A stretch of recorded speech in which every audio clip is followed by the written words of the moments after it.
Kochi deputy mayor B ഭദ്രയെ ഇടത് ചേരിയിലെത്തിക്കാൻ CPIM ശ്രമം. കഴിഞ്ഞ ദിവസം ജില്ലയിലെ മുതിർന്ന സിപിഐഎം നേതാക്കൾ ഭദ്രയുമായി ഇക്കാര്യം സംസാരിച്ചു. എന്നാൽ ഭദ്ര അനുകൂലമായി പ്രതികരിച്ചില്ലെന്നാണ് സൂചന.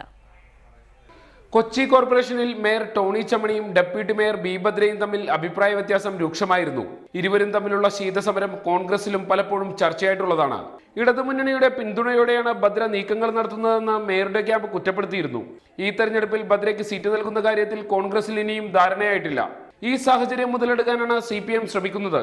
ഭദ്രയെ ഇടത് സ്വതന്ത്രയാക്കി മത്സരിപ്പിക്കാൻ സിപിഎം ജില്ലാ നേതൃത്വം പ്രാരംഭ ചർച്ച നടത്തി. ജില്ലയിലെ സിപിഎം നേതാക്കൾ ഭദ്രയുമായി ഈ വിഷയം ചർച്ച ചെയ്തു. എന്നാൽ ഇടതുമുന്നണിയുടെ ക്ഷണം ഭദ്ര നിരസിച്ചു. അതൊക്കെ ആള് പറയണല്ലേ. അതിപ്പോ ഒരു കാൻഡിഡേറ്റ് എന്ന് പറഞ്ഞാൽ പലയിടത്തുനിന്നും പലതും ആളങ്ങനെ പറഞ്ഞു കേൾക്കും. അല്ലാണ്ട് കോൺഗ്രസ് എന്നുള്ളൊരു പാർട്ടി കുടുംബപരമായിട്ട് ഞങ്ങൾ കോൺഗ്രസ് ആണ്. UDF അവഗണിച്ചാൽ ഇടത് ക്യാമ്പിലേക്ക് ഭദ്ര പോകുമോ എന്ന് കോൺഗ്രസിന് ആശങ്കയുണ്ട്. പൊതുവെ ശാന്തമെന്ന് തോന്നിയ കൊച്ചിയിലെ UDF ക്യാമ്പിൽ അസ്വസ്ഥതകൾ പുകയുന്നുണ്ട്.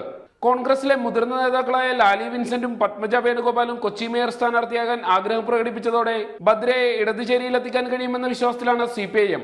സഹിൻ ആന്റണി, റിപ്പോർട്ടർ, കൊച്ചി.